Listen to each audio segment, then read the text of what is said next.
Good afternoon. Hello and welcome to today's SharePoint Week webinar. My name is Ella and I'm delighted to be joined by Susan Hanley, who'll be talking to you today about making the most of SharePoint and Microsoft Teams. Remember to join the conversation about today's webinar on Twitter. Our Twitter handle is @EuropeanSP and our hashtag is ESPC22. Remember to check out the Resource Centre. The Resource Centre is updated daily with the latest blogs, ebooks, webinars, and how-to videos. Be sure to join us next month for our next webinar, Microsoft Centre of Excellence Deep Dive, on June 16th. Our super early bird sale for ESPC 22 is currently running until tomorrow. This is your last chance to save €300 and secure your tickets at the best possible price. And you'll also see Susan there. We launched the program yesterday. We have over 100 sessions, 4 keynotes and 9 tutorials. Topics range from SharePoint Framework, Microsoft 365, security, Azure, Power Platform, OneDrive, SharePoint, intranets, Microsoft Graph, and so much more. So be sure to check out the conference schedule at sharepointeurope.com/conference/schedule. At the end of the webinar and throughout, there will be questions. Susan is happy for people to ask questions throughout the webinar, so just write them into the question window and we will ask, and we'll also ask them at the end. Now I'm going to pass you over to Susan, who's going to present to us today. Good morning, Susan. Thank you for joining us so early. Thanks so much. Happy to be here. Let's see if I can, are you seeing my screen? Or? Yeah, I see your slide deck, yes. Okay, so you should see a screen that looks like a slide, and as Ella said, please feel free to ask questions along the way. Really happy to be interrupted. I've got a set of slides to show, but I can go off the topic too, based on whatever makes sense for people. So let me set the stage a little bit for what I'd like to talk about today. One of the things I've noticed in my consulting practice is that I have a lot of clients that have been working with SharePoint for a really, really long time. This beautiful representation of the history of SharePoint was drawn by Rebecca Jackson. Shameless plug, it's part of a little ebook that Mark Cashman and I wrote called Goodnight Subsites. And so I hope you'll check it out online. But as you can see, SharePoint's been around for around 21 years. And there's a lot of knowledge about sort of how documents work in SharePoint. I'm not sure everyone has every single bit of knowledge about SharePoint, but people have been using SharePoint for a really long time. And then something happened. And early in the pandemic, whether people were on premises or in the cloud, organizations raced to deploy Microsoft Teams so that, for the most part, people could connect online and chat while they were working from home.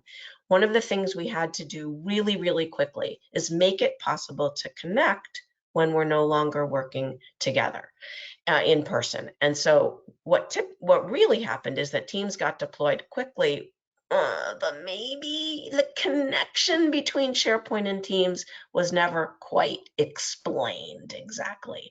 In fact, I have clients that were told, ignore the Files tab in Teams, not realizing that when they created Teams, capital T Teams, they were actually getting a little t Teams site. And so it's kind of already too late. You already have a SharePoint site, and ignoring the Files tab doesn't make it go away. It just creates another opportunity for content to get stored.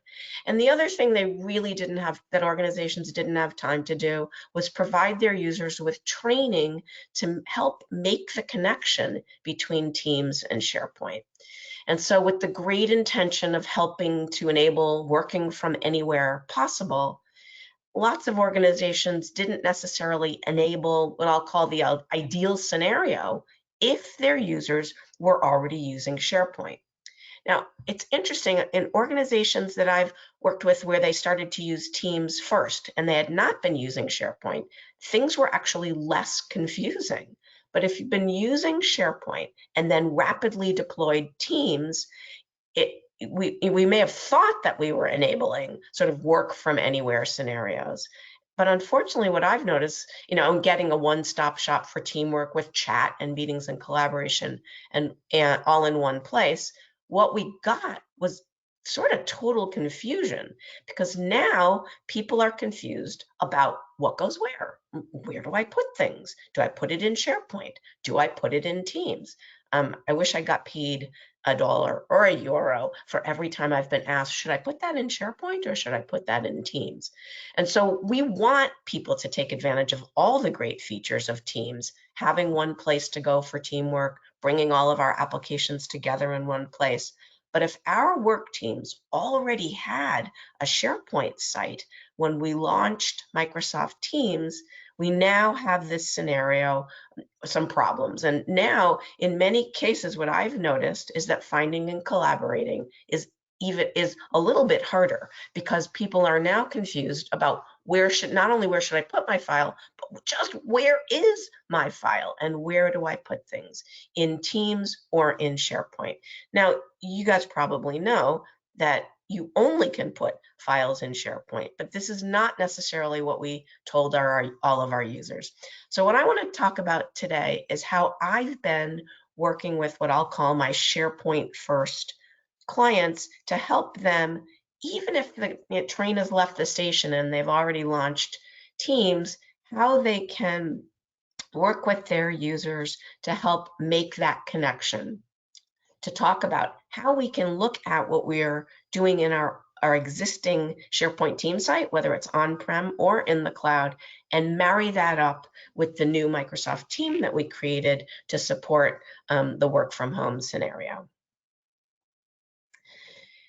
So this may be a lot easier, as I said, for Teams first organizations, but the one thing that I always try to explain is, especially for existing SharePoint users, is that Teams is not a container for files. SharePoint is the container for files. Teams gives us an opportunity to work with files. And if you're familiar with Oprah, basically every single Teams file is stored in SharePoint. Everyone gets a doclib in order to store their files. And that library is in a SharePoint team site that lives in the cloud associated to your team. Or as I like to say, SharePoint lives behind the scenes, in the backstage, if you will, of Teams. And because many teams have already been working in SharePoint, we really want to explain the connection between the concept of a channel, which is how teams are organized, and pages and libraries and folders and lists, which are the containers that live in SharePoint. So let's talk this through. So again, if your organization started with SharePoint, you probably have SharePoint team sites and a corresponding Microsoft team with its own SharePoint team site. And now what we really want to do is figure out how to bring all that together so we truly have one place to work. So the way I typically start this conversation is to basically make the connection that every team has a corresponding SharePoint site. Each channel, each regular channel in a team, is going to create a folder. And if we've been communicating to our users that folders are evil, we're going to have to get over ourselves, because Teams channels are mapped to a folder inside the SharePoint document library. The default document library, by the way, that we get with every SharePoint site. Have another channel, get another folder. They're in the same library, but they are folders within that library. If we create a private channel, this is what makes people's heads explode, we are actually going to get another SharePoint site, but we're not going to manage that SharePoint site the way we manage a traditional SharePoint site. The reason we get another site is to keep the container private, to keep the private channel private. And of course, now just to throw more complications into the mix, if we add a shared channel, the latest capability to roll out when it comes to channels, we'll talk more about that in a minute, but if we have a shared channel, that actually is going to create a third SharePoint site to manage that content. Another way to look at this is a diagram from Microsoft, and there's a link that I'll share in the slides that will a relatively long page document that you can take a look at that really makes this very clear. I think that it's important to provide a visual, something like this, to our Teams users so that they understand, especially if they came from the SharePoint world, so they understand that connection. Now, before we go any deeper in this conversation, I'm going to do a little terminology check. Now, today we're talking about team collaboration, and that is supported by Microsoft Teams. And from the back-end perspective, we have a SharePoint Teams site. But there are other types of SharePoint sites as well. And in case this is something with which you are not familiar, I'll introduce what they are as well. We have something called a communication site, which will become the foundation of your intranet. And then we can actually turn either a communication or a team site into a hub to create families of sites. When you create a Microsoft team, you get a team site. And what primarily makes that team site different from a communication site is how permissions are managed. Teams use Microsoft 365 groups, formerly called Office 365 groups, to manage permissions. Communication sites use SharePoint groups. And if your users are coming from an on-prem SharePoint environment, SharePoint groups are how we managed permissions on SharePoint sites in our legacy SharePoint environments. Hubs actually aren't really a type of site at all, because any site can be designated as a hub. And what it primarily does is allow us to create families of sites so that we no longer have subsites. And when a site is declared to be a hub, it dictates the theme, the color theme for all of the sites that are part of its family, and creates shared navigation for that family, as well as a shared search scope. So depending on where you are in your journey to the cloud, there's really 3 places where you might start your journey to Teams, or might really need to address your journey to Teams. You could be on-prem using classic team sites, and I still have quite a few clients who are still in SharePoint 2013 as they begin their journey to the cloud. You could be in the cloud already, still using classic team sites, and you could also be in the cloud with modern sites using Microsoft 365 groups.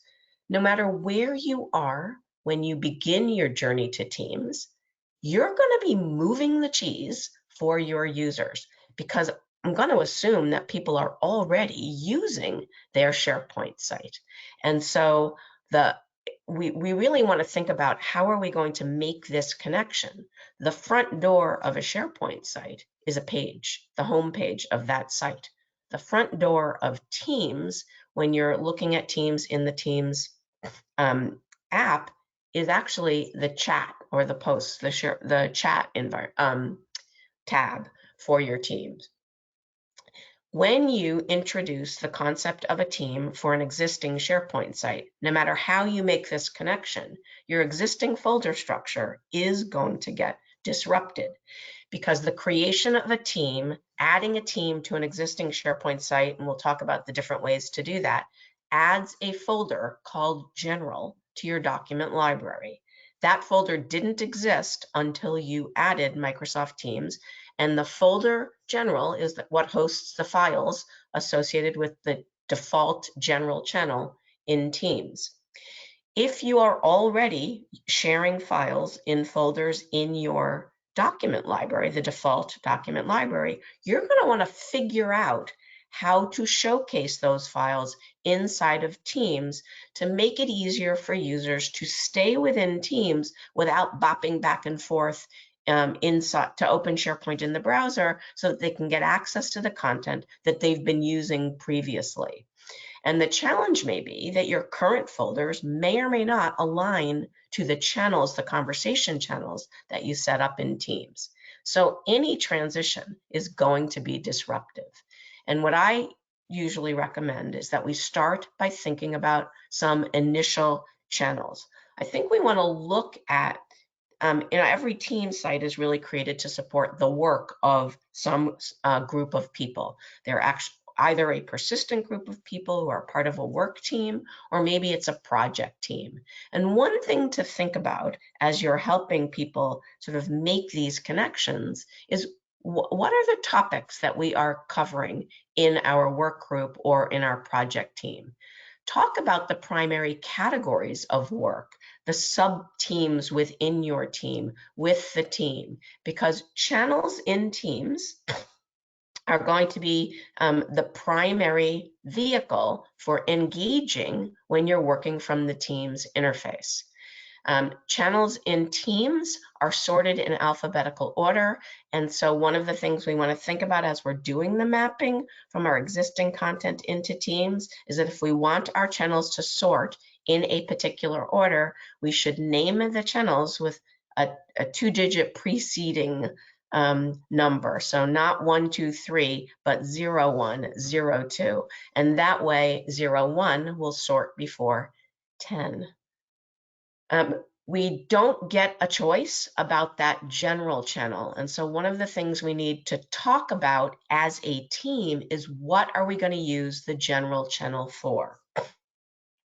Maybe we use general for things that don't fit in any of the other major work categories for our team. It's a great place to share the project charter, maybe make a page of who's who on the team and what they're responsible for. It could also be a great place to share new team member onboarding information, and a way, if we're going to use SharePoint news pages to communicate with our team, we can make a tab for SharePoint news, especially if you've already been using news, to bring the news from SharePoint directly into Teams. The other thing I hope that we all do, I am not a huge fan of the wiki inside Microsoft Teams, and I always delete that tab and replace it with the OneNote that you get automatically when you provision a Microsoft team. That OneNote lives inside the SharePoint team site in the Site Assets library. And so if you don't initially see the ability to connect it, that's where you'll find it, inside SharePoint. So folders in SharePoint are really about files, but in Teams, channels are also about organizing conversations, and making that transition is something that's important for getting used to working inside Teams. I also, this is a great time when we're making this transition and when we're trying to clean up, because now what I'm seeing in many organizations is that a team, instead of having one place to work, they actually have 2 places to work, at least. One is the Microsoft team that got set up in support of the working from home at the beginning of the pandemic, and the other is the legacy SharePoint site that they've been using for all of their files. The goal would be to bring them all together, and the first way that I think you want to do that, no matter where you're starting, is to do a little cleaning. And so the first thing I ask teams to do is take a look at the files that are in your current team site and see what you can get rid of. Anything that you can delete that is not a record and doesn't need to be retained, I'd love to pry it out of people's cold, dead hands, because it's just more work for the migration and isn't going to help you find content, because it's going to clutter up search. So the first thing we want to do is actually use this as an opportunity to clean. Anytime we can do that, we're going to have a big advantage. The next thing I would say is see whether the folders in your document library may be aligned to work streams or things about which you would have conversations. That could mean that we've got some good candidates for initial channels. And so I think what we're really looking for in that folder structure is what might match to things that we want to organize our conversations around. If we have a folder for every team meeting, maybe we want to create a channel called meetings, and we can store meeting notes and recordings for the meetings we have in our team in that meetings channel. And maybe that would be a great place to add OneNote as a tab so that we can take our meeting notes in OneNote. So what we're really trying to do is think about, what we can do to organize our content in SharePoint as we bring it into Teams. Once we've sort of thought through our initial channels, we now want to map our content into Teams. And so ideally, all of the folders in your default documents library should be mapped to a channel. What I try to do is make sure that I'm using, it's not required, but I would like to try and, if files do not map to a channel, potentially create a second document library in order to place that content. One thing you can do actually is for all those inactive files that people will not let go of, you could create a document library for your archive files, and they would be, you could add that library as a tab in general so that you have access to the content that is not necessarily connecting to one of the new channels. One thing I would just encourage you to do is use the SharePoint app to connect that library. And the reason you want to do that is that for some reason, adding a library this way is the only way that will preserve all of your views and the ability to edit the metadata if you're using it in your existing document library. So I would not add the document library app to add a new library. I would start with the SharePoint app to add a library to a Teams channel. All right, so let's kind of go through, here's where I'm starting, what should I do? So if you have Teams sites that are in the cloud, already backed by Microsoft Groups, you're actually in great shape, because now what you can do is effectively Teamify your existing site. This can happen in one of two ways, but it has to be done by the site owner. So one thing you can do is you can click the Add Real-Time Chat, which you can find next to the little megaphone at the top of your team. And if you, or you could also see there'll be a pop-up that you can see in the quick launch area and in the lower left, and that will effectively add a team front door. Before you encourage people to do this, I would say before we start Teamifying, we want to do those earlier steps and start thinking about how we're going to plan for what's going to happen after we add a Microsoft team to our SharePoint site. And that means figuring out what we're going to do with our documents and how we want to present our lists and libraries inside the team. So a little planning can go a long way. So what happens when you Teamify? It's actually really easy. You get prompted by a wizard, and you'll get prompted to add some resources as tabs in Teams. One is the home page of your site. Absolutely say yes to that. If you've got any lists, you can pin them initially to the general channel, but maybe also pin them to other relevant channels. You'll get this prompt, and I'm not even sure why it does, but you're not going to say yes to style library or site assets. And if you've got other document libraries, you may want to say yes to those and pin them to the general channel. Sorry, Susan, just one question there. Sure. Someone asked, can you un-Teamify if you did it by mistake? Oh, that is a really good question. Yes, the answer is yes. You can delete a team, and when you do that, you get asked, do you want to preserve the SharePoint site or just keep it as is? So I believe the answer is yes. But to be honest, I can't think of a scenario where I wouldn't want to Teamify. And one of the reasons is I think that even if you're not quite ready to use the capital T team, it doesn't hurt to have it. It gives you the opportunity to use it, and the SharePoint site is still the SharePoint site. The big change will be the addition of that general folder in shared documents. And so I would argue I wouldn't consider that a mistake. I would consider it an opportunity. And again, you don't have to take advantage of it, but I would let it be, to be honest with you, because I think we do want to encourage people to start getting the experience of working in teams. And the good news is you don't have to. Once you have connected and moved all of that SharePoint content to the team that you likely already have or want At that point, you as a team can choose how we are communicating together, how we are working together. And if we choose not to use chat and to continue to work the way we have, chat becomes an option, but not a mandate. And we still get all the benefits of being able to view our content inside of Teams. And they just added a follow-up point to that. Sorry, Susan. They just said it can be confusing if you have visitors that can't access the team. So visitors that can't access the team. So when it comes to Teams, there's really only two permissions. You're either in it or you're not. You're a member or you're an owner. And when your site is backed by Microsoft Groups, that is the case, period.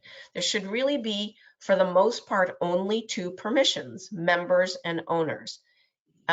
Visitors can actually still have access to the Teams site, not the team, but the site that lives behind the teams if you add them to the reader group. So there is a workaround for that scenario. And so you can have people who are members of the team and get all the full superpowers of the team and all the things that come along with having a Microsoft 365 group.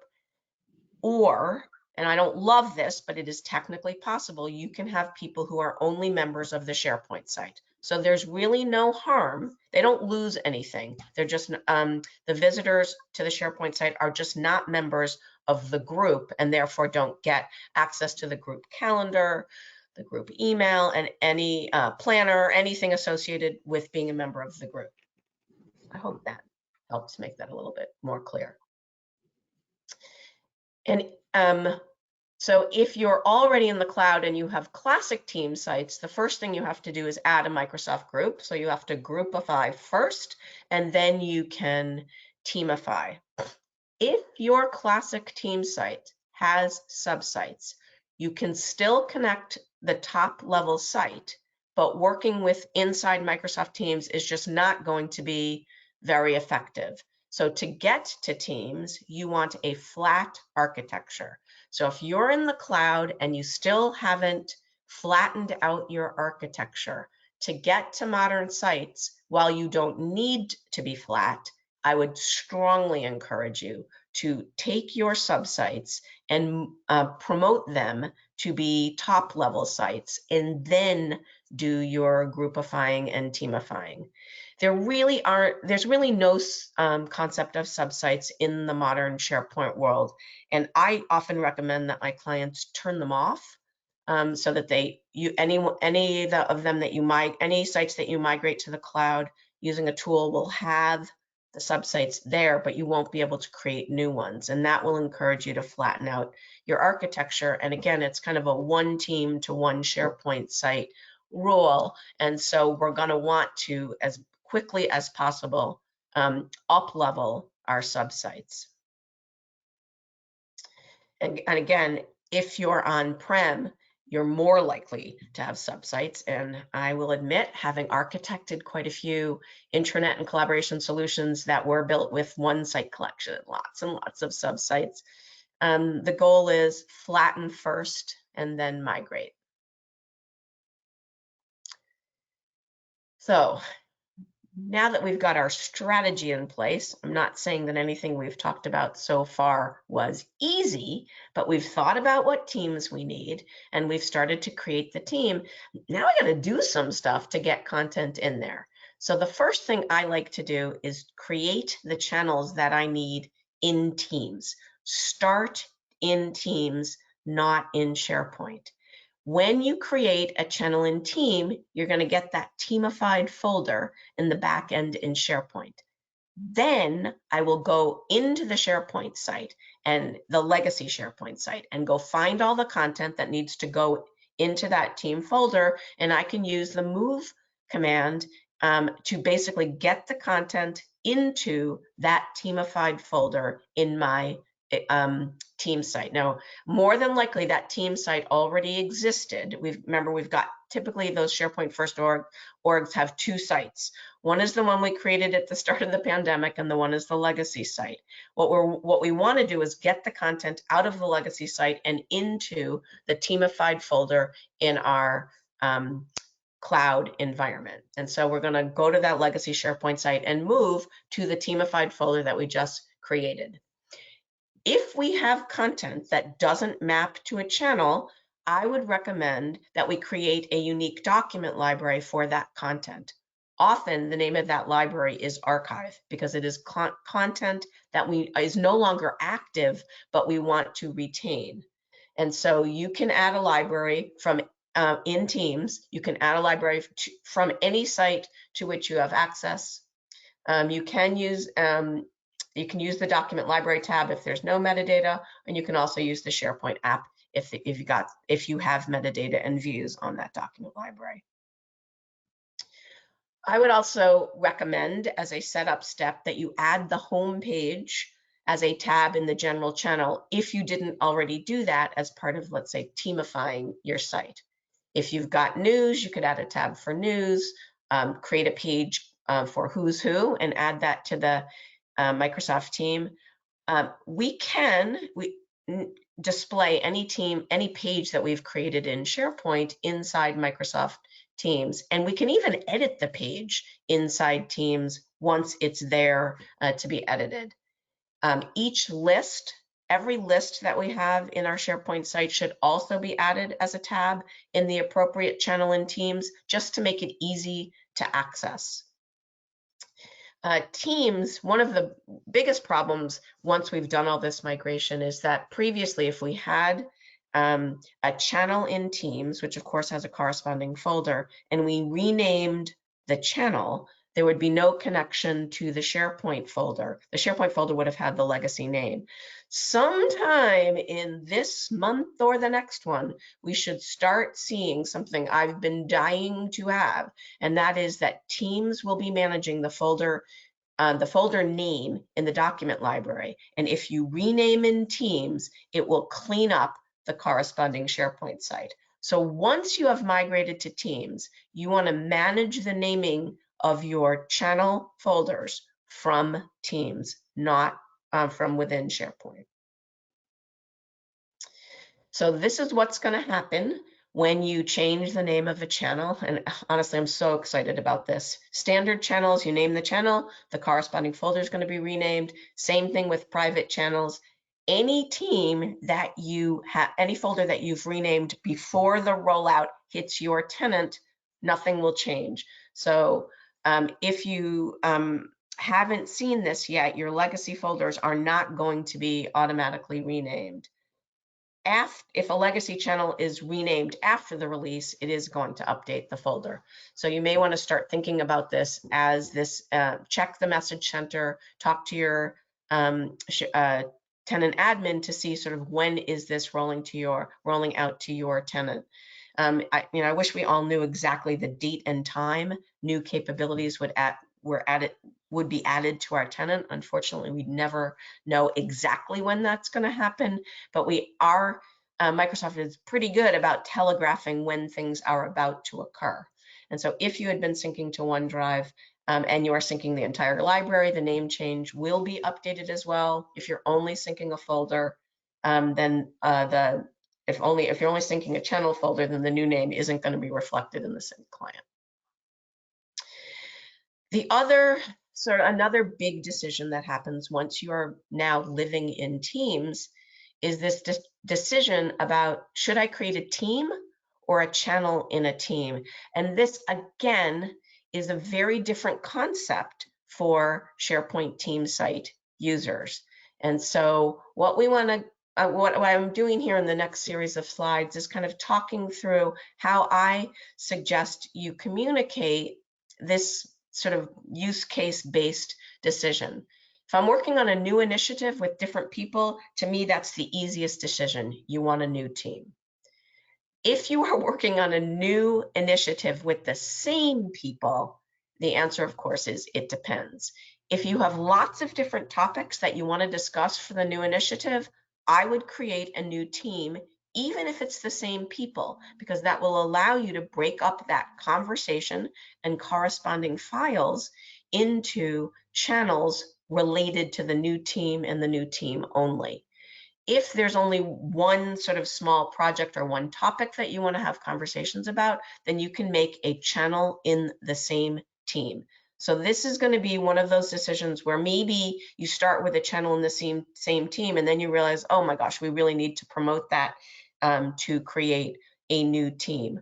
If you make that decision up front, it's a little easier because then all of your chat and everything is preserved.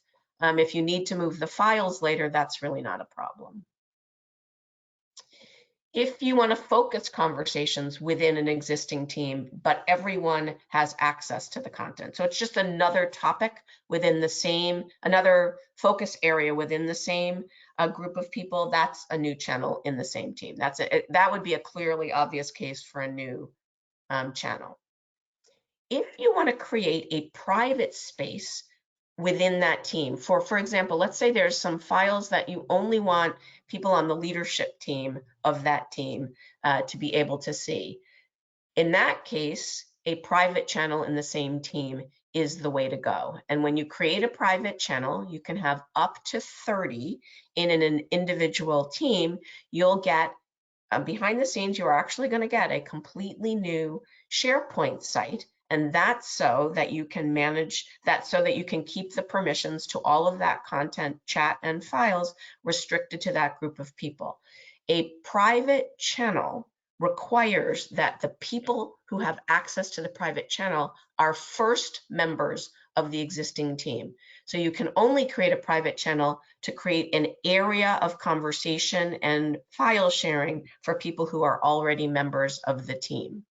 I have some clients that use private channels for content. They have a team that both external and internal people have access to, and they may create a private channel that is just for the internal team members. Now, if you're going to do that, you have to be really careful about where you're having conversations and where you're storing files, but that could be a way to have one place to go for all of the assets associated with a project, but keep some of them restricted to a smaller number of users. And rolling out right now is the opportunity to create a collaboration space within a team that includes people who are not on the team, including people who work in a different organization. And what this really means, one of the biggest problems with collaborating with people not in your organization and giving them access to your team is for them, they have to effectively switch tenants within Teams to see the team's content and collaborate with the people in that other organization. As an example, as a consultant, I'm actually, I have access to Teams in a whole bunch of channels. And yesterday I was having an ongoing chat inside the Microsoft, in a team I belong to inside the Microsoft tenant, and every time I needed to respond to the chat, I had to flip out of my own tenant and go into the Microsoft tenant to respond to that chat message, and it was enormously painful.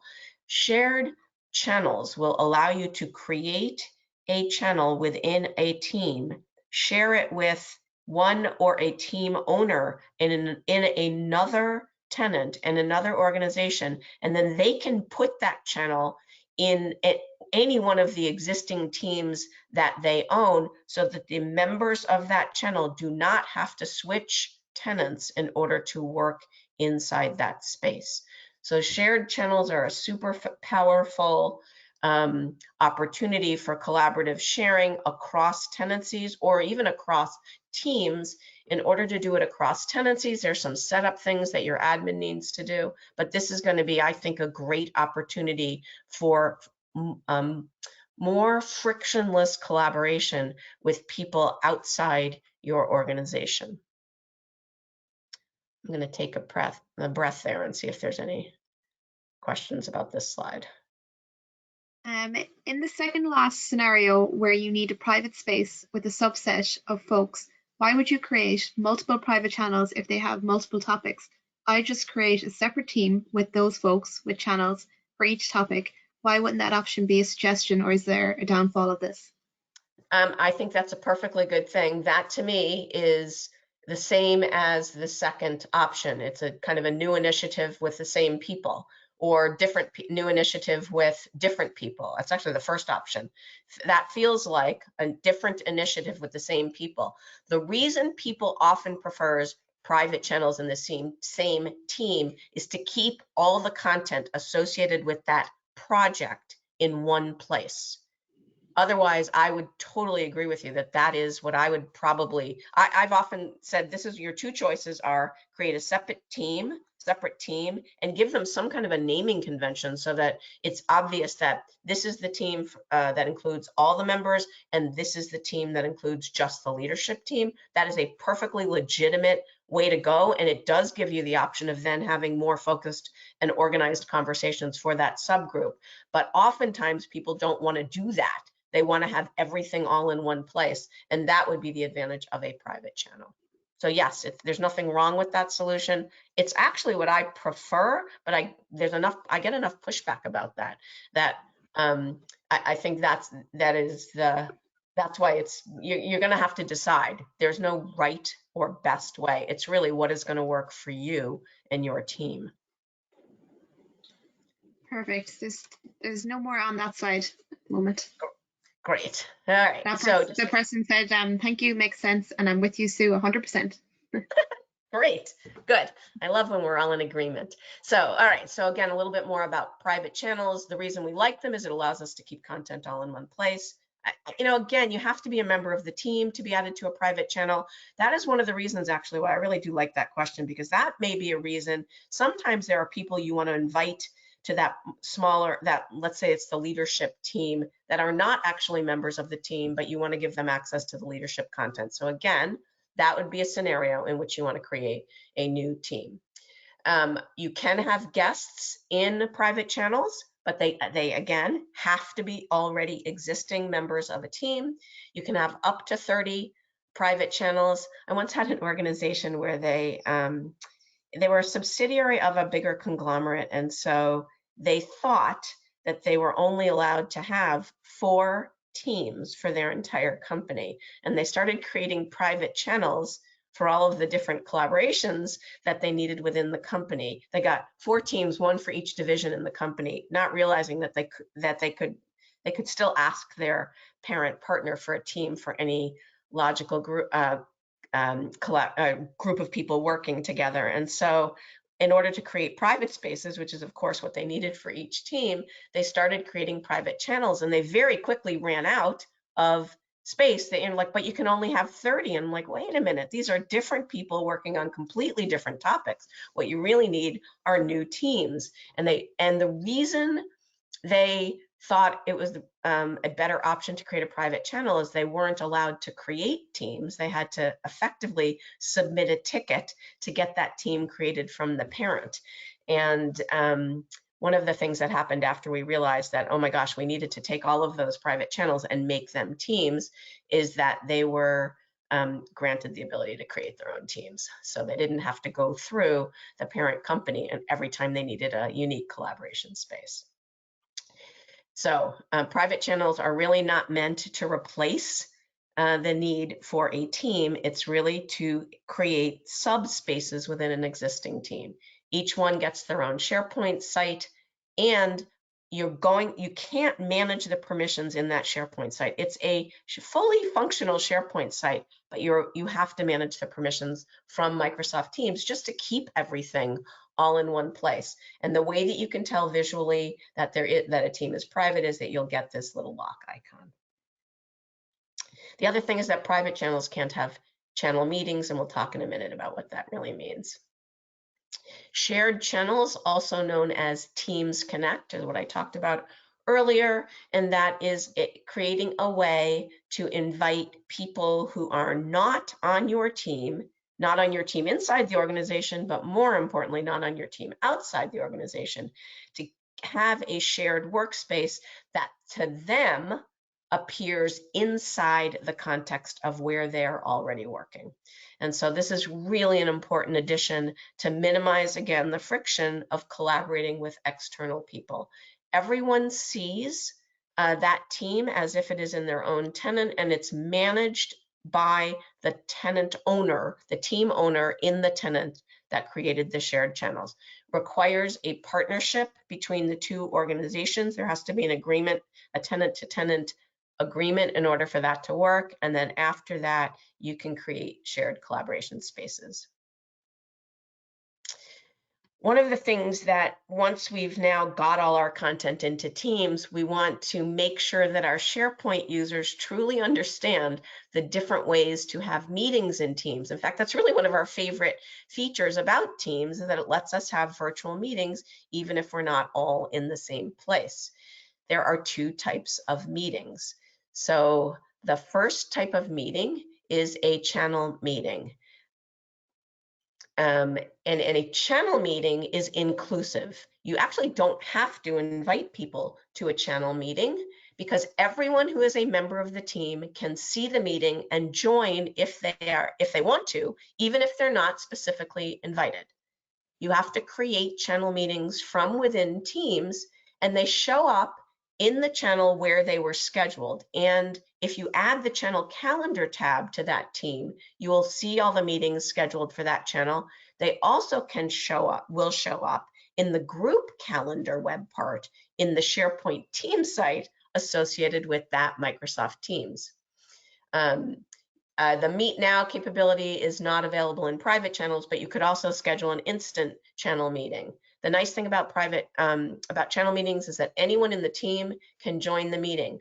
If you want someone to receive an invitation to a channel meeting, you must explicitly include the people in the invitation. Then they're going to get a meeting invitation in Outlook the way they're used to.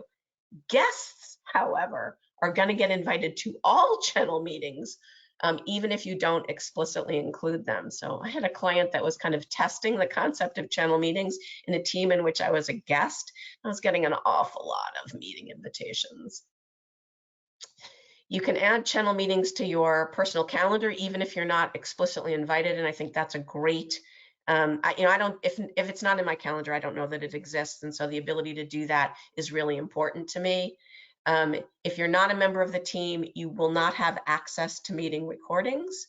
And when you record a channel meeting, the recordings are automatically stored in the Files tab for the channel. So the meeting recording gets stored automatically. No one has to worry about recording it or moving it from their OneDrive. It ends up in the Files tab for the channel. Permissions to see that file are inherited from the channel. And one thing you may want to do is make sure that you have really good names for channel meetings, and that will help team members know whether they should plan to attend if you didn't explicitly invite them, as it makes them a required attendee. If you want them to know about it, then you definitely want to add them as required. So standard meetings are the ones you're totally used to. These are the meetings that you schedule from either Outlook or Teams, and if you're invited, only if you're invited do you get an invitation. So either you can schedule them in either place. Both types of meetings, by the way, channel meetings and standard meetings can be recurring. Meeting recordings for either type, actually, if you don't change this, are automatically deleted after 120 days. And the reason for that is that Microsoft has done all kinds of research to determine that most meeting recordings do not get watched after 120 days. And so in order to keep the storage space managed for your associated SharePoint site, meeting recordings automatically get deleted unless you either have a retention policy or change the deletion date so that it's permanently retained. Anyone who was invited to the standard meeting gets to have the chat, the transcript. With a standard meeting, when whoever presses record, that's where the meeting recording is going to land, in the personal OneDrive. Now, what you probably will want to do for a standard meeting where you want people on the team to be able to see that recording is you may want to move that file into the team after the meeting recording. The nice thing about standard meetings is that you're already used to them. You don't know about it unless you've been explicitly invited. And for that reason, a standard meeting is not going to show up on a channel calendar because it is a private meeting. So I want to talk a little bit about a few things to wrap it all up that you can do to help your users make the transition. One thing is that I would try to encourage people, once you've kind of connected all your legacy SharePoint sites and we're now working in Teams, suggest to everybody that we start working in Teams, and for everything that you need from SharePoint, we'll bring it to you. And so this is an example. This is the home page of a Teams site that happens to start with a task list. And you can see this is a team. In the general folder, we have a tab called Home, and this is the home page of the SharePoint site. One important thing to note is that when you bring a page from SharePoint into Microsoft Teams, the top nav or the left nav, depending on what you've chosen for the team, is not coming over with the page. So if there is a link in the nav that you want people to see, you want to make sure that you explicitly add that on the page. So you may find yourself duplicating your quick launch navigation on the home page of your site if you're going to be working on that on that team from Microsoft Teams. Someone just recently asked me this and didn't even know that this existed. And what he had said was, oh my gosh, well, what if I'm in SharePoint? How do I know if there is a connected team site? Huh. Yeah, here's some help. If you have a team site connected to your SharePoint site, you will know that because there will be an indicator with a little Microsoft team next to the name of the SharePoint site name inside SharePoint. That is clickable. If you click it, it will open that team in Microsoft Teams. Channel connected folders also will tell you if they're connected in the command bar, and it'll say go to channel to help you get back to Teams. And the channel files tab in Teams also allows you to quickly do the reverse and get from Teams into SharePoint if for some reason you want to look at your content that way. One of the newer capabilities inside Teams is that you should be seeing this soon, if not already, that Teams is now showing us in the document library in SharePoint which folders are connected to Teams and which are not connected to Teams. Now, I still recommend that you take your folders that are not connected to Teams and move them to another library. This is going to make it so you don't have to, but the visibility is really when you're in SharePoint. And so again, if we're encouraging people to work in Teams, this may or may not be the way we may or may not want to take advantage of this feature. It's supposed to roll out by mid-May, but I never totally trust all the dates. So if you see it, that means you have it. If you don't, it means it's coming soon. The other thing we want to make sure is that if our legacy SharePoint site was using metadata, the default files tab in Teams will show us the metadata, but not allow us to edit it. So if you want to create an opportunity to edit the SharePoint metadata from Teams, you need to add the document library using the SharePoint app, not the library app. And so sometimes I've created teams where we have the default files app, and then I have another tab in the same channel, which is also called SharePoint files or SharePoint metadata, or just the name of the document library. And I encourage people you can't move right now or delete the files tab, but I encourage my users to work with their files using the other view of the document library so that they can work with their metadata. And when you do that, then you will actually get to see the full command bar for your SharePoint document library, which means you can actually edit the metadata. The other thing that's really important as part of training your legacy SharePoint users is to help them understand the relationship between files that you associate or attach in chat. That if I add a file in a one-to-one chat, that file is going to get stored in my OneDrive. If I attach a file in a group chat, it'll get stored in my OneDrive. If I attach a file in a Teams channel, it will get stored in the SharePoint folder for that Teams channel. And so being able to get back to content is critical. I actually prefer not to, unless the file has never been uploaded to the cloud before, I would prefer to upload the file to Teams and then create a link to it in a chat, rather than risking duplicating a file by attaching it to a chat. This has really nothing to do with Teams, but one thing I just want to point out, every time I get an opportunity to do this, I want to basically say that there is a magical app in Microsoft 365 that allows you to see all the files to which you have access, whether they're behind a team, whether they're in a communication site, or whether they're in a SharePoint site, and that is OneDrive. Not the OneDrive that syncs to your desktop, but OneDrive, the online app, is a magical tool that allows you to see all of your files in one place. So if people are wondering, oh my God, I don't know where that is, encourage them to start with OneDrive Online, and that may be helpful. A few other things just to point out. I'm an information architect by training and profession. We love metadata, but we also know that folders are a reality. And I am not telling people don't use folders. What I will say is that you can absolutely have 1 or 2 levels of folders in your team, but to organize your team content, try not to go below 2 levels of folders. If you do use OneNote, actually, even if you don't, not a huge fan of the wiki tab. I would delete it from every channel. In fact, that's what I do. And as I said earlier, what's really important about working in teams is that you and the team you are part of all agree on how you want to work together. I call that your collaboration contract. In order to get the migration to work, and in order to get everybody on the same page and making that transition from SharePoint only to Teams with SharePoint at the back, you want to have that conversation with your team.